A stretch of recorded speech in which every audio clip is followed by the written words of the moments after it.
They were in love, truly, deeply, completely in love. They were engaged.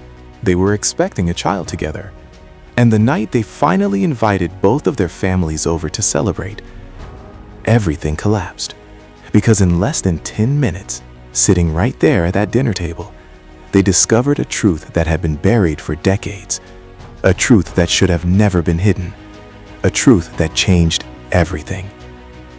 If you've ever believed that some things are just meant to be, this story will make you question that belief. Before we begin, let me know in the comment where you're watching from. Would love to hear from you, and your support helps this story reach more people who need to hear it. And if you're new here, click on the subscribe button so you never miss any of our upcoming videos.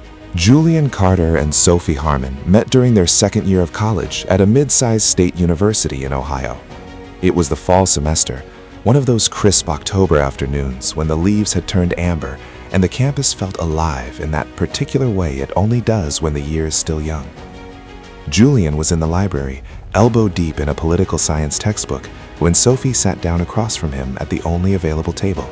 She was studying communications. She had a highlighter behind her ear and a cup of coffee she kept forgetting to drink. He noticed that first, the forgetting. They started talking because she asked to borrow a pen. By the time that library session was over, they had been talking for 3 hours. Not about school, about everything else. About how they both grew up in small towns and felt like they never quite fit. About how they both had complicated relationships with their families, distant parents, scattered relatives, gatherings that were always somehow more awkward than warm. About how they both wanted something different for their own lives. Julian would later tell a close friend, "I know this sounds like something from a movie, but the second I started talking to her, I felt like I already knew her. Not like we'd met before, more like she was already part of me somehow." His friend had laughed and told him to slow down, but Julian couldn't explain it any other way. That feeling never went away. Sophie felt it too. She told her roommate that night, "He's different. I don't know how to describe it. He just gets me." Her roommate, ever practical, told her to get his number first and fall in love second. She already had his number.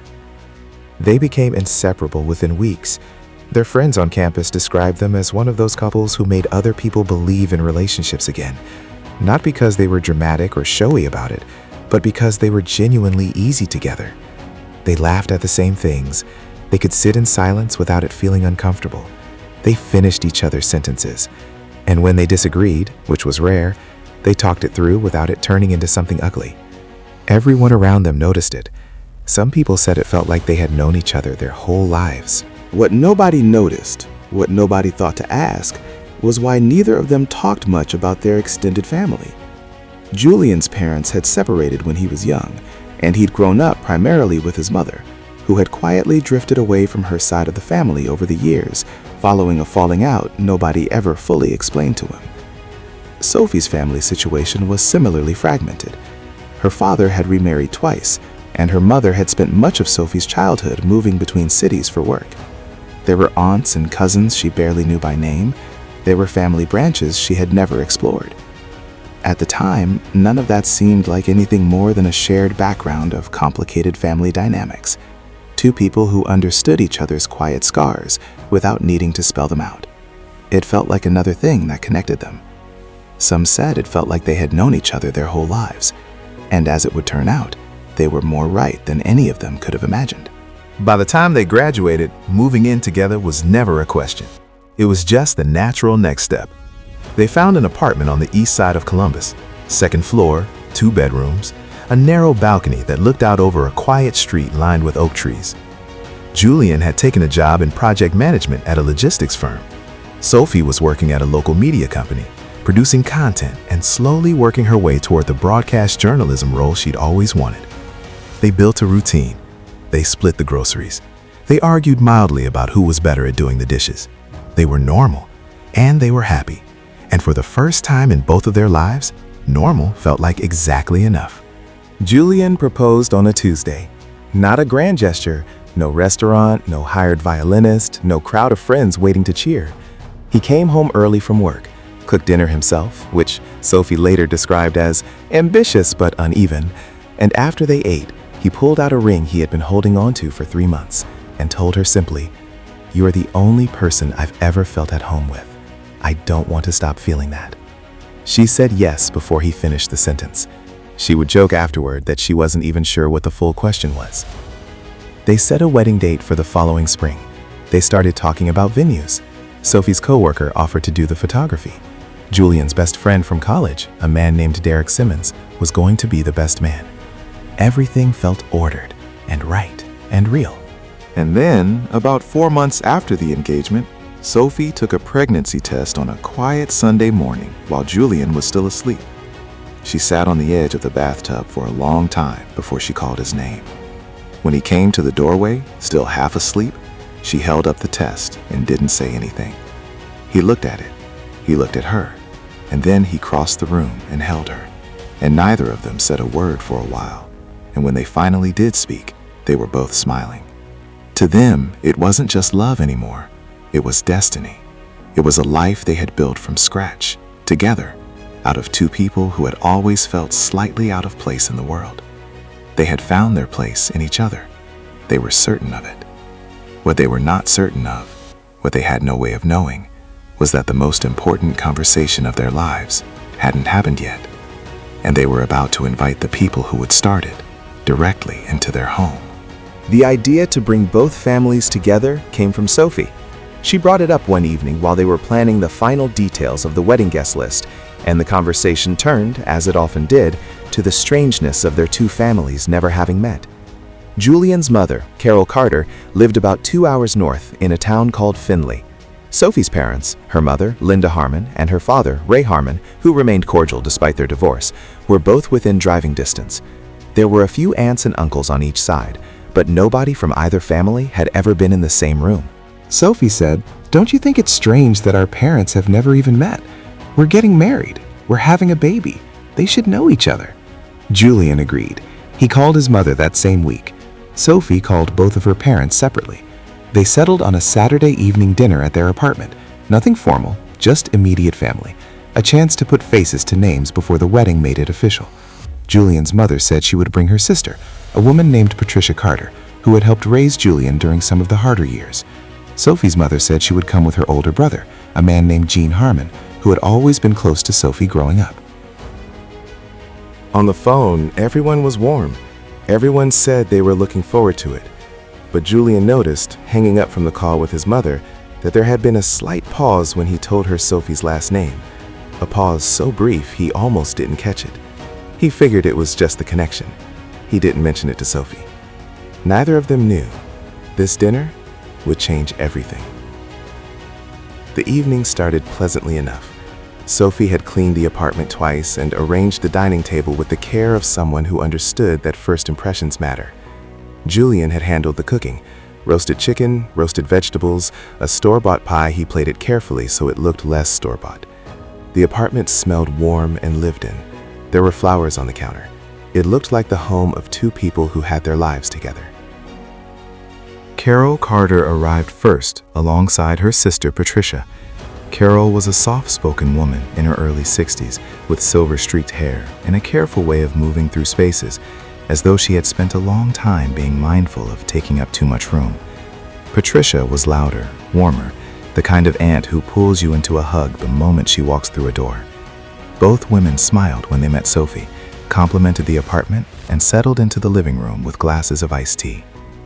Sophie's mother, Linda, arrived 20 minutes later with her brother, Gene. Linda Harmon was composed and polished in the way of someone who had built that composure deliberately over time. Gene was tall and easygoing, the kind of person who fills a room without trying. He and Julian shook hands and immediately started talking about college football. For the first 30 minutes, it was exactly what they had hoped for. Easy conversation, laughter, stories about Julian and Sophie's college years that embarrassed both of them in the right way. Carol told a story about Julian at 12, convinced he was going to become a professional soccer player, practicing headers in the backyard until he knocked himself dizzy. Everyone laughed. Sophie's mother pulled out her phone to show a photo from Sophie's high school graduation. The mood was light. But then dinner was served, and the seating shifted, and the parents ended up closer together around the table, and something changed.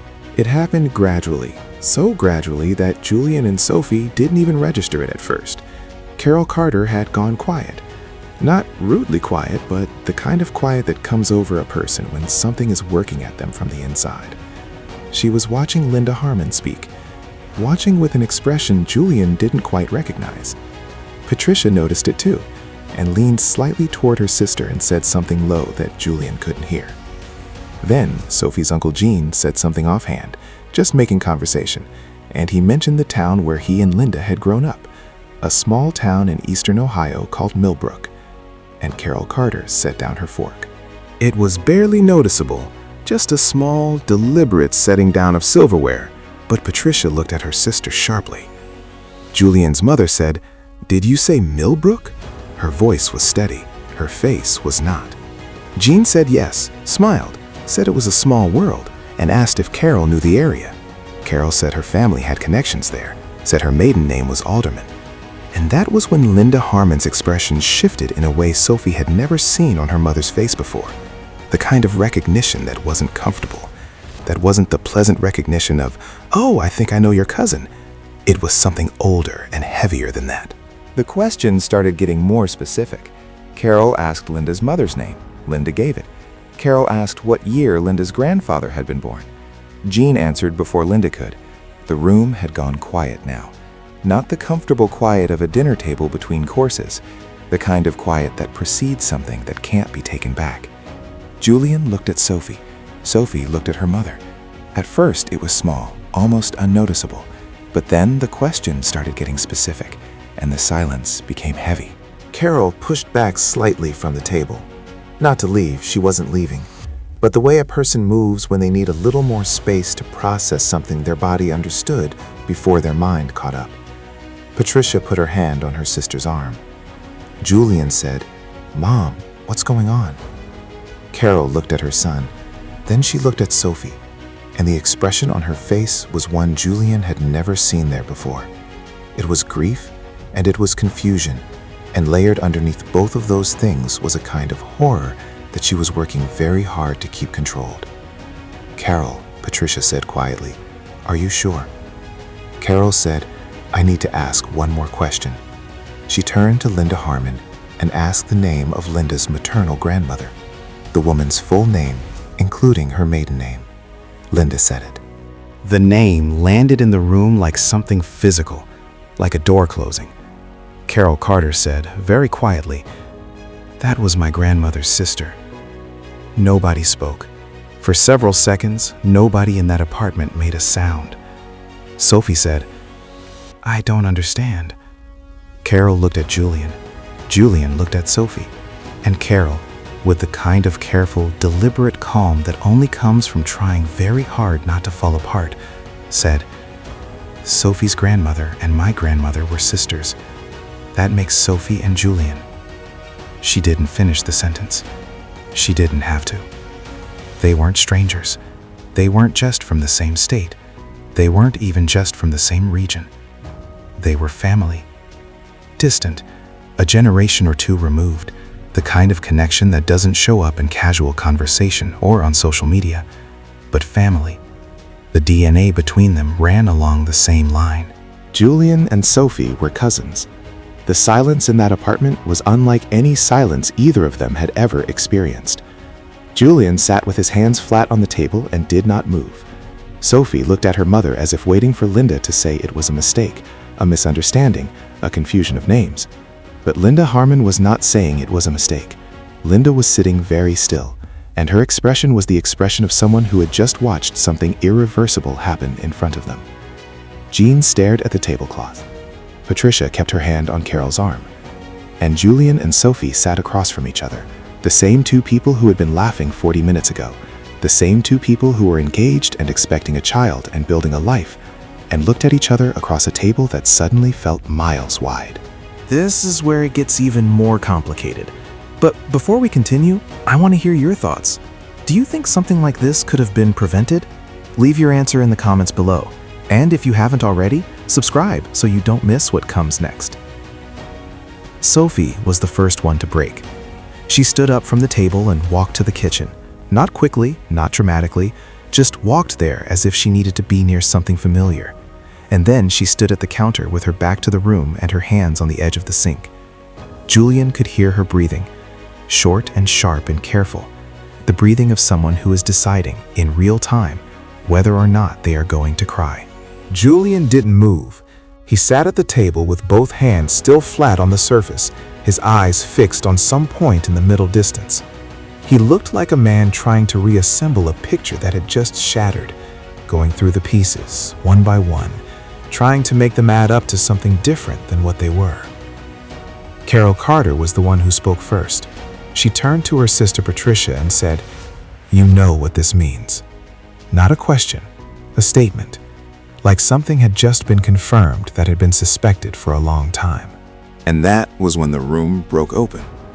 Because Julian heard those words, "You know what this means," and something about the phrasing stopped him cold. He looked at his mother, then at Patricia, and he said, very slowly, "Did you know about this?" Patricia said, "No. No, Julian, I didn't know."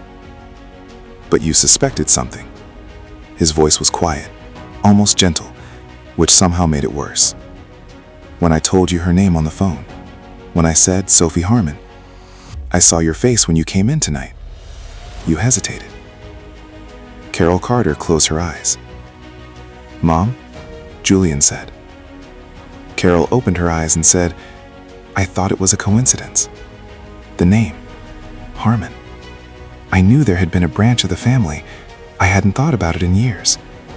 I told myself it was common, that it didn't mean anything. And then when I came in tonight and I saw..." She stopped. "I didn't want to say something that would hurt you if I was wrong." From the kitchen, Sophie said, very clearly, without turning around, "But you weren't wrong." The silence after that was absolute. Sophie's Uncle Gene had gone pale. He was a man who processed things slowly and carefully, and he was still processing. But Linda Harmon was not slow to process. Linda stood up from the table and walked to her daughter, and when she reached Sophie, she put a hand on Sophie's back, and Sophie turned around, and the look on Sophie's face, the flat, disbelieving, utterly devastated look, was something Linda had never seen on her daughter before.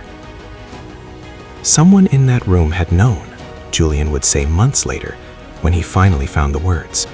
Or at least, someone had the information to have figured it out, and nobody ever went looking. Nobody ever connected the dots. And because nobody did, Sophie and I walked straight into something we had no way to protect ourselves from. The dinner was over. Nobody acknowledged that it was over. They just all, slowly, stopped pretending it could continue. The plates were still half full. The store-bought pie sat untouched on the counter. Outside, the street was quiet and ordinary. Inside, the life Julian and Sophie had built together sat on that table between them, and neither of them knew yet what it would look like by morning. The guests left within the hour. There were no dramatic exits, no slammed doors, no raised voices in the hallway. Carol Carter hugged her son at the door for a long time, and Julian let her, but he didn't say anything. Sophie's mother tried to stay, but Sophie quietly asked her to go, and Linda went, because she understood that there was nothing left she could offer that evening that would help. When the door closed, Julian and Sophie were alone in their apartment for the first time since the world had rearranged itself. They sat on the couch together, not touching, not speaking, just sitting in the space that had been their home and that still was their home, but that felt, in this moment, like somewhere they had never been before. Sophie spoke first. She said, "Tell me what you're thinking." Julian said, "I don't know what I'm thinking. I'm trying to figure out if anything about this changes what I actually feel, and I can't get there yet because I'm still trying to accept that it's real." Sophie nodded, and then, in a voice she was working very hard to keep steady, she said, "We're having a baby." They looked at each other. There it was, the thing sitting underneath everything else, the thing that made the question of what comes next not only emotional, but immediate and physical and irrevocable. Whatever they decided about the relationship, about the engagement, about the future, There was a child already in the equation, a child who had not asked to be part of this story and who would carry whatever they chose forward into their own life. The genetic reality of their situation was something Julian looked up in the middle of the night when he couldn't sleep.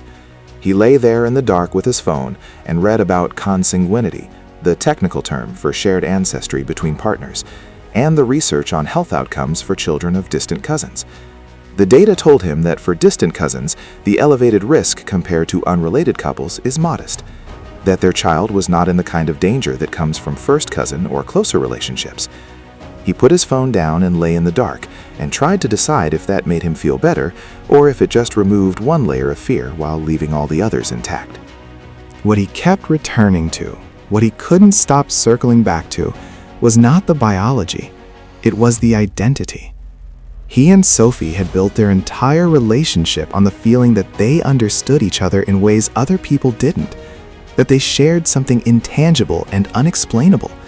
And now, there was an explanation, a quiet, biological, deeply unwelcome explanation.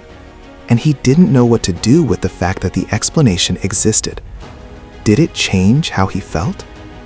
He sat with that question for days. Sophie was dealing with her own version of the same collapse. She told her closest friend, a woman named Bree, what had happened. Not because she needed advice, but because she needed to say it out loud to someone and have it still be real. Bree listened without interrupting, and when Sophie was done, Bree said, "What do you want to do?" And Sophie said, "I have no idea. I love him, that part hasn't changed, but I don't know if loving him is enough to know what the right thing is here." They had built a life on something they didn't even know was wrong, and now they had to figure out how to live inside that knowledge. The weeks that followed were quiet in the way that only truly difficult things can make a house go quiet. Julian and Sophie did not separate immediately. They did not make any dramatic announcements. What they did, instead, was talk, more honestly and more painfully than they had ever talked about anything before. They talked about fear. They talked about identity. They talked about the child they were expecting and what kind of story they wanted that child to be born into. Julian's mother reached out twice. The first time, Julian didn't answer. The second time, he did, and Carol told him she was sorry. Not for the truth, because that couldn't be helped, but for the pause on the phone, for the hesitation. For the moment when she had the thread of something in her hands and chose not to pull it because she was afraid of what it might unravel, Julian told her he understood. He wasn't sure he fully did yet, but he said it because it was the direction he wanted to go. Sophie's relationship with her mother became complicated in a new way. Linda Harmon had known the family tree existed, had known that the Harmon name stretched back through eastern Ohio in ways that were tangled and old. She had never thought to investigate those tangles, had never thought to ask, when her daughter brought home a man named Julian Carter, whether there was any overlap. Sophie didn't hold it as a deliberate betrayal. But she sat with the weight of it. The knowledge that if anyone had thought to ask the right questions earlier, the conversation at that dinner table could have happened in a very different setting, at a very different time, before vows were exchanged and a pregnancy confirmed. They separated 4 months later. Not with anger, not with the kind of fracture that leaves people unable to be in the same room, but with a grief that was quiet and mutual and honest. The recognition that what they had built was real and good, and also complicated, in a way that neither of them felt equipped to carry in the form it had taken. Julian moved into an apartment near his office. Sophie stayed in the place they had shared, at least through the pregnancy. Their daughter was born the following winter. They named her Nora. She was healthy.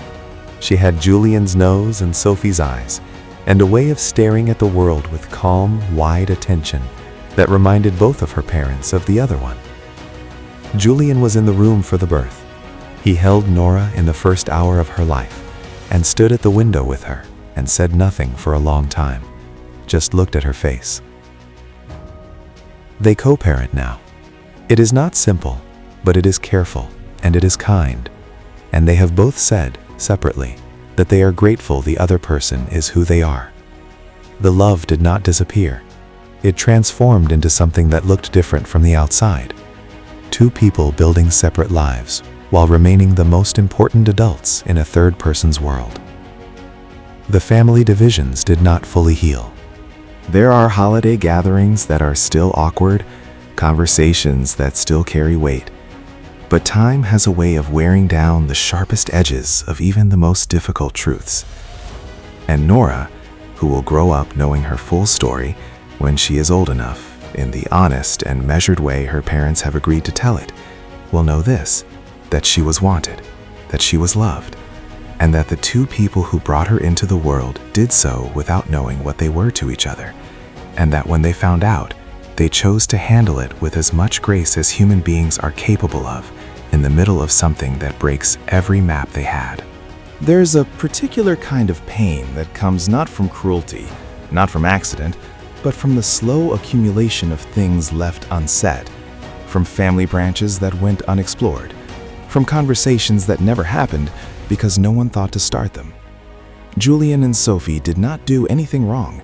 They fell in love the way people are supposed to fall in love, honestly, openly, with their whole selves. The tragedy was not in what they did, it was in what nobody told them. Real cases like theirs, couples who discovered shared ancestry only after building lives together, remind us that the past we carry is not always visible, that the things we inherit from our families are not always furniture and photographs and first names. Sometimes what we inherit is silence, and silence, left long enough in the wrong places, has consequences that travel forward in ways no one intended. Think about the people in your own life, the relatives you haven't spoken to in years, the family stories that were never fully explained, the questions you never thought to ask because you assumed someone else had already answered them. In a world where families fracture and scatter and quietly lose track of each other across decades and distance, how well do any of us actually know the full shape of where we come from? Julian once said, well after everything, that the hardest part wasn't the discovery itself. The hardest part was learning that the feeling of knowing someone, that deep bone-level sense of recognition, doesn't come with a guarantee. That you can feel completely at home in a person and still not know the whole truth. And that sometimes the truth, when it comes, doesn't undo the love. It just changes what the love is allowed to become. Sometimes the most painful truths aren't hidden by strangers. They are hidden by people closest to us. Hidden not always with malice, but with avoidance, with discomfort, with the human tendency to let sleeping things lie until they don't. What would you do if you were in Julian or Sophie's position? Would you stay together and find a way forward? Or would you walk away even knowing how much you love that person? And what about the family member who held pieces of this truth and never connected them? Where does the responsibility lies? Let me know in the comments. I read every single one. And if this story moves you, please share it because these are the conversations that needs to happen. Don't forget to subscribe so you never miss our next story. Thank you for coming. Thank you for watching. We'll see you in the next one.